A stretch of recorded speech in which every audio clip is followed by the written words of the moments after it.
What if the secret to a happier, freer life after 70 lies in letting go of something you've always been told you need? Friendships? It's a provocative thought, one that might stop you in your tracks. Imagine this: a quiet morning, the sun spilling through your window, a cup of coffee warming your hands, and no one to answer to. No calls to return, no plans to juggle, no pressure to keep up appearances.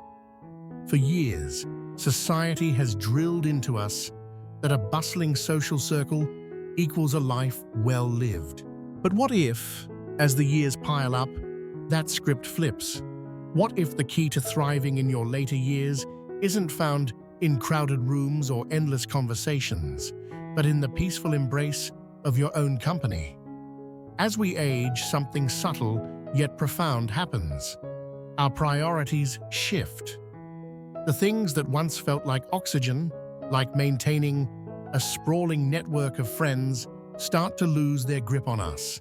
And here's the truth that might catch you off guard. You don't actually need friends after 70. It's not as cold as it sounds. This isn't about shutting the world out or sinking into loneliness.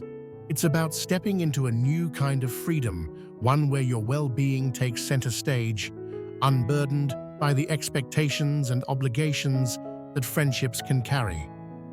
In this journey, we're going to dive deep into 6 reasons why letting go of friendships in your later years might not just be okay, it might be one of the best decisions you ever make. From unshackling yourself from the need for approval to savoring the quiet that comes with fewer ties, we'll explore how this shift can transform your mindset, your health, and your sense of self.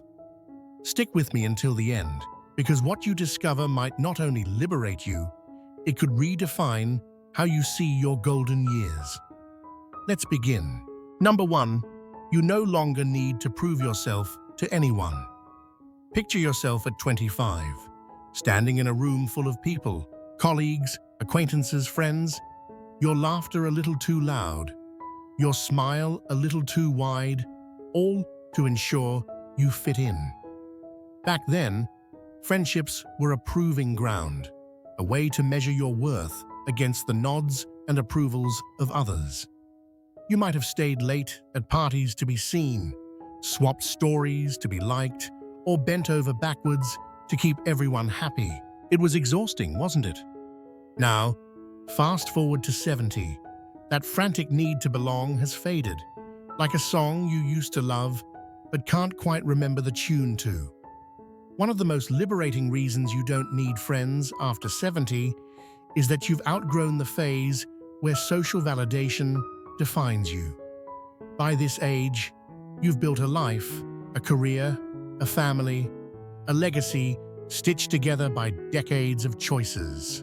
The opinions of others, they're just whispers in the wind now, not the roaring gales they once were. You've seen enough of the world to know that true fulfillment doesn't come from a packed contact list or a chorus of applause. It blooms from within. There's no more chasing status through friendships, no more clutching at relationships to prop up your reputation. You are who you are, a tapestry of experiences and wisdom, and you don't need a crowd to tell you that's enough. Take Harold, for instance.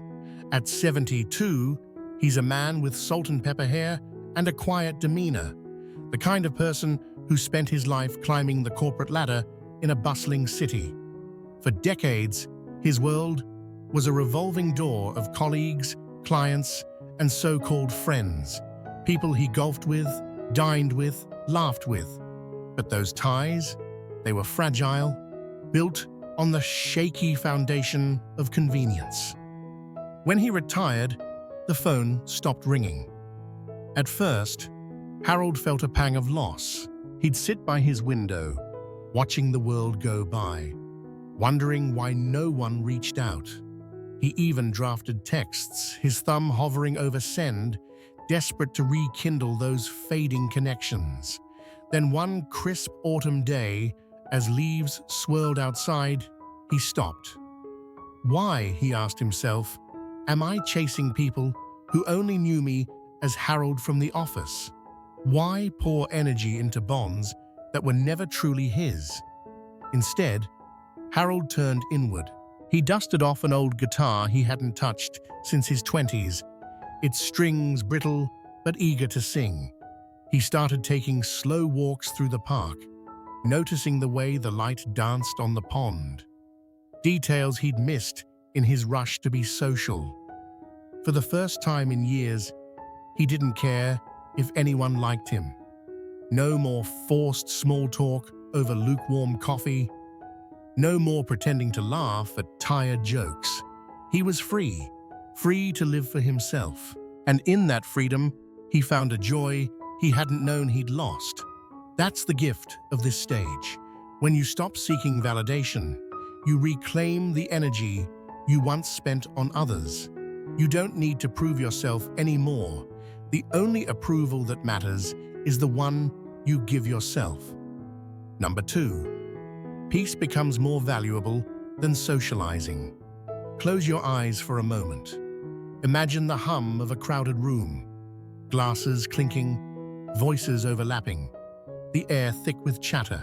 In your younger years, that sound might have thrilled you, a sign of life pulsing around you. But now, the sweetest sound might be the soft rustle of pages turning in a book, or the gentle patter of rain against your window as you sit in stillness. As you get older, something shifts deep inside, a quiet revolution where peace outshines the clamor of socializing.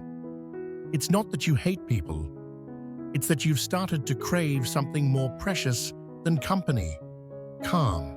Friendships, even the best ones, come with strings attached. There are calls to return, lunches to plan, birthdays to remember. It's a dance of give and take, and for years you danced it well. But at 70, that rhythm can feel less like a waltz and more like a march, tiring, relentless. You've earned the right to step off the floor. Many social ties, however well-meaning, bring noise, drama, obligations, the fatigue of keeping up.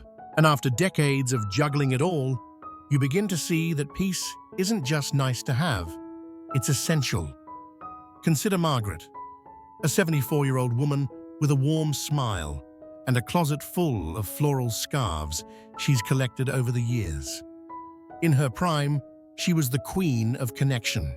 Her kitchen table always surrounded by friends, her phone buzzing with invitations, lunches with the girls, holiday parties, book club debates. Her calendar was a mosaic of social color. But as the years crept by, she noticed a change. The laughter felt forced. The stories looped like a broken record. Some friends called only to vent, their complaints piling up like storm clouds. Others gossiped endlessly, their words sharp and petty. What was once a source of joy had become a drain, a chore she dreaded. One rainy afternoon, Margaret made a choice. She declined a lunch invite, not out of spite, but because she simply didn't want to go. The guilt stung at first, a little voice whispering she was letting people down. But then she sat by her window, a cup of chamomile tea in hand, watching the rain streak the glass. The silence wrapped around her like a blanket, soft and warm. She didn't miss the chatter. Over the next few weeks, she leaned into that quiet.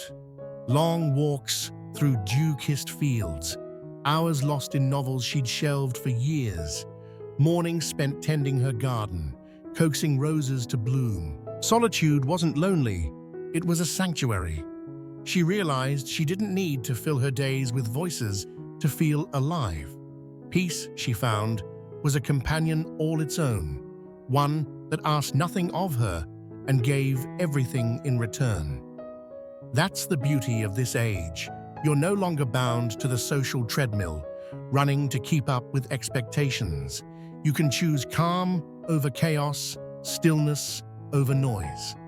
If you've ever felt a twinge of guilt for pulling back, let it go. You're not retreating from life. You're stepping into a deeper kind of living, one where peace reigns supreme. Number 3, fewer friendships mean fewer disappointments. Have you ever poured your heart into a friendship only to watch it crumble when you needed it most? Maybe it was a phone call that went unanswered in a dark hour, or a promise broken when you'd counted on it. Life has a way of teaching us that not every friend wears the title well, and by 70, you've likely collected a few scars to prove it. One of the unsung gifts of letting go of friendships in your later years is this: fewer ties mean fewer chances for disappointment. It's not cynicism, it's clarity, a hard-won understanding that trimming your social circle doesn't just lighten your load, it shields your peace. Friendships, no matter how bright they burn, come with expectations stitched into their fabric. You expect a call returned, a favor repaid, a shoulder when the world feels heavy. But what happens when those threads unravel? You're left holding the pieces. Frustration when they don't check in, hurt when they drift away, exhaustion when you realize you have been rowing a one-sided boat. In your younger years, you might have brushed it off, made excuses, tried harder. But now you know your heart deserves better than that. At this stage, why carry the weight of relationships that don't carry you back? Take William, a 78-year-old man with a weathered face and eyes that crinkle when he smiles. Though he doesn't smile as often as he used to. He spent his life building bridges to others, a carpenter of connections. There were buddies from his army days, pals from the factory floor, neighbors he'd shared decades with. He was the guy who'd drop everything to help, fixing a leaky pipe, lending an ear, hosting barbecues under summer stars. But over time, he noticed the scales tipping. Friends he'd known forever grew distant, too busy with grandkids, too distracted by their own lives. He'd call, they'd promise to call back, and the silence would stretch on. Once, when his wife passed, he waited for them to show up. Only a handful did.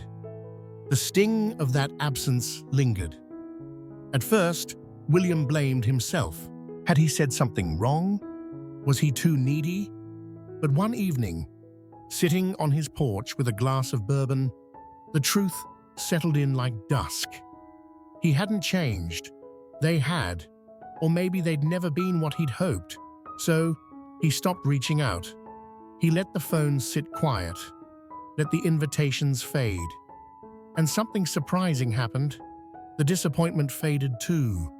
No more waiting for replies that wouldn't come. No more nursing wounds from forgotten promises. He turned his energy to himself, restoring an old radio, planting a vegetable patch, listening to the crackle of vinyl records. Fewer friendships didn't leave him empty, they left him steady. That's the power of this choice. When you release the need for a wide net of friends, you release the letdowns that come with it. You're not shutting out love, you're choosing where to place it wisely.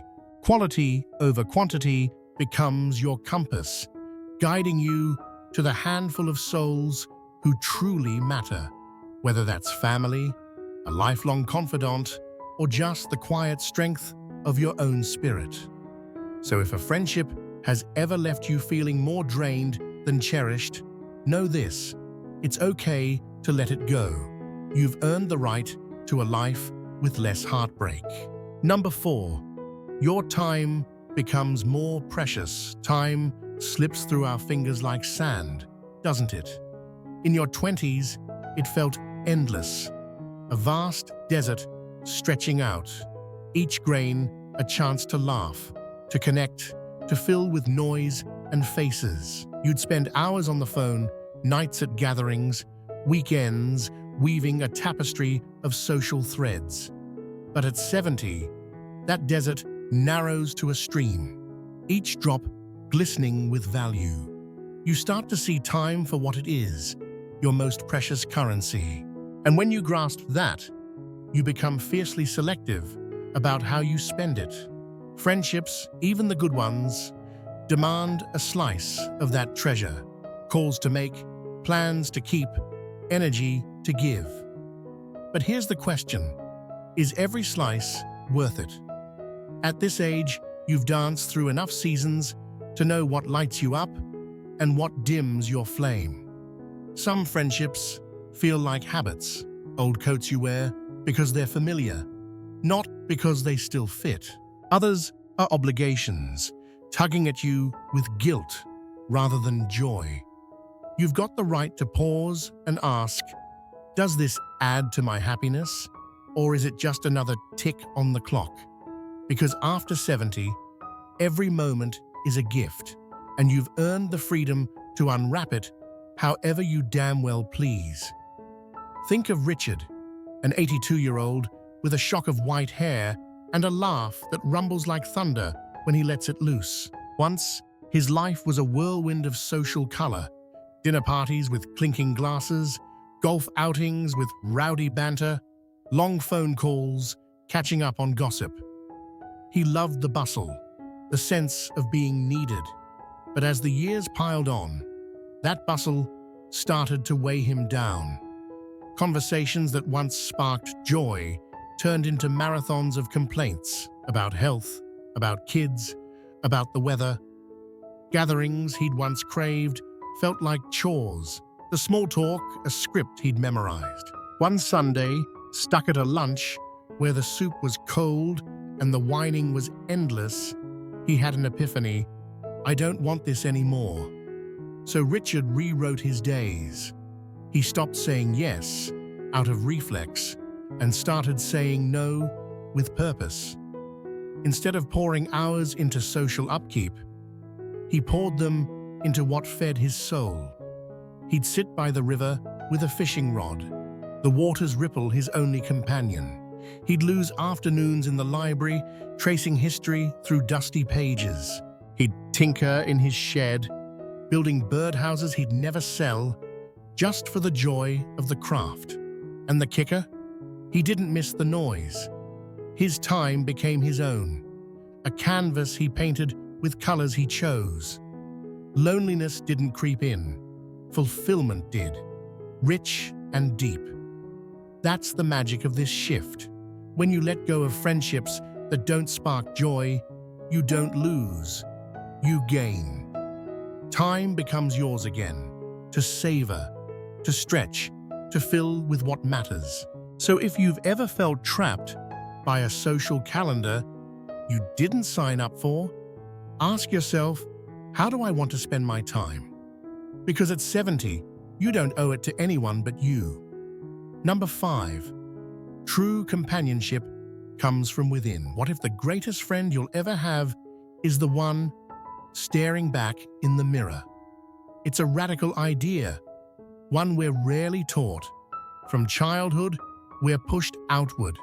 Make friends, join groups, seek connection. We're told happiness lives in others, that solitude is a ghost to flee. But at 70, you've walked enough miles to see through that lie. The truth unfurls like a flower in bloom. The most enduring companionship isn't out there, it's within you. You've spent decades becoming who you are, a library of stories, scars, and quiet triumphs. And with that self-knowledge comes a revelation. You are enough. Society doesn't make it easy to see this. Loneliness is painted as a villain, aloneness a tragedy. But there's a difference, a chasm between the two. Being alone isn't a sentence, it's a space, a chance to sit with yourself like you would an old friend. Some of the happiest souls at this age are the ones who've turned solitude into a sanctuary, not a cage. They've learned that joy doesn't need a crowd. It can thrive in the quiet corners of their own minds. Take Eleanor, a 76-year-old with silver curls and a voice soft as a lullaby. For years, she believed happiness meant motion, plans with friends, coffee dates, group trips. She was a whirlwind of activity, always checking in, always filling the silence. But beneath the bustle, she felt a hollowness she couldn't name. The more she surrounded herself with people, the less she felt seen. One winter evening, snow blanketing her street, she cancelled a dinner she dreaded. Instead, she lit a candle, pulled a blanket over her knees, and sat with a book. The stillness startled her, not with emptiness, but with warmth. She started listening to her own thoughts, tracing memories like threads in a quilt. From there, Eleanor built a new rhythm. She'd walk alone through the park, the crunch of leaves her soundtrack. She'd sip tea at a cafe, a novel her only companion, unbothered by the lack of chatter. She'd spend nights reflecting on her childhood, her dreams, the woman she'd become. And in those moments, she found something she'd chased in others: peace. She wasn't lonely, she was whole. The friendships she'd clung to out of habit fell away, and she didn't mourn them. Because when you befriend yourself, the need for external noise fades. You become your own light, your own laughter, your own anchor. Here's the secret: when you love your own company, the right people find you. Not out of desperation, but ease, connections that flow without force. So if you've ever feared letting go would leave you adrift, know this: the best companion you'll ever need is already here. You just have to meet them. Number 6, letting go opens the door to a more fulfilling life. Imagine standing at the edge of a cliff, the wind tugging at your clothes, a bundle of ropes in your hands, each one tied to a friendship, a duty, a should. Now imagine cutting them loose, one by one, watching them drift away. What's left? Not emptiness, but space, vast, open yours. That's the power of letting go after 70. It's not about building walls. It's about tearing down the ones that boxed you in. Releasing the pressure to maintain friendships that no longer fit doesn't close doors. It flings them wide, inviting a life that's simpler, truer, fuller. We cling to things out of habit, don't we? Friendships that once sparkled can dull with time, yet we hold on, showing up to gatherings we dread, answering calls from guilt, keeping up a facade because it's what we've always done. But what if you stopped?